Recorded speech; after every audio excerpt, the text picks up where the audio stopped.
বন্ধুরা কেমন আছো সবাই? কে কোথায় আছো কমেন্ট করে জানাবা। একটা গোটা কুমড়ো এই যে সিদ্ধ করে ছেঁকে নিয়ে রেখেছি, হালুয়া করব। তোমরা দেখো কেমন করে কুমড়োর হালুয়া বানাই। এই তো সয়াবিন তেল দিয়ে দিলাম,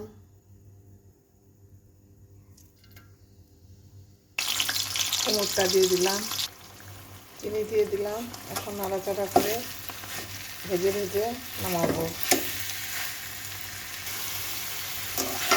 বড় একটা গোটা কুমড়ো এত কিছু হয়েছে, এই তো অবস্থা। তোমরা আমাকে সাবস্ক্রাইব করবে, লাইক দিবে, কমেন্ট করবে।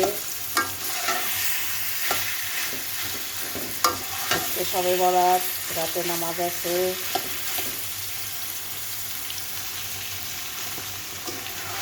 কুমড়টা বড় বড় পিস করে কেটে নিয়েছি, নেওয়ার পরে প্রেসার কুকারে সিদ্ধ করলাম।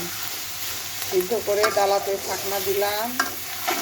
দেওয়ার পরে ব্লেন্ডারে দেইনি, এমন নরম তুলতুলা হাত দেওয়া মধ্যেই তারপরে কাপড়ের ভিতর দিয়ে চিপে নিয়েছি।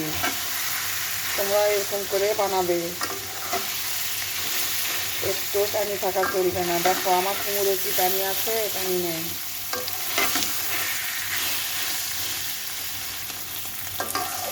এই একই প্রসেসেই পেঁপের হালুয়া তোমরা বানাবে।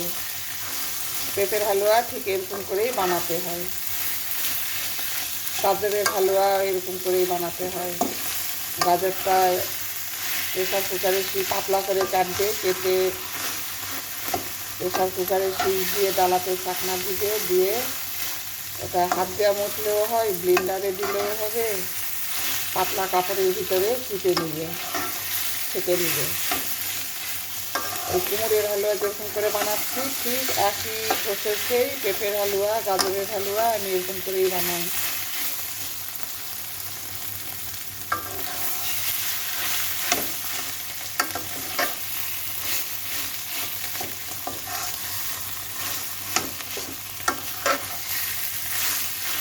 এরকম করে ভেজে ভেজে যখন দেখবে যে চিনির পানি মরে গেছে তখন নামাতে হবে।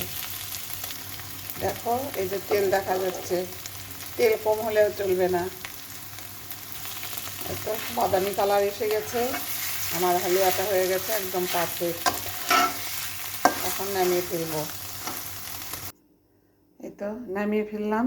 এখন এটা সমান করে নিব, প্লেন করব, মেলে দিব। এই তো বন্ধুরা আমার কুমড়োর হালুয়াটা হয়ে গেল। চাল কুমড়া, আমার অনেকগুলো চাল কুমড়া আছে, মোরব্বাও করব, তোমাদেরকে দেখাবো। খুব সুন্দর খেতে, খুব টেস্টি লাগে এই হালুয়াটা। দেখো আমার কতগুলো চাল কুমড়া, এই কুমড়াগুলোর মোরব্বা করব, তখন তোমাদেরকে দেখাবো। তো আজকে আসি, সাবস্ক্রাইব করবে, লাইক দিবে, সুন্দর সুন্দর কমেন্ট করবে। আল্লাহ হাফেজ।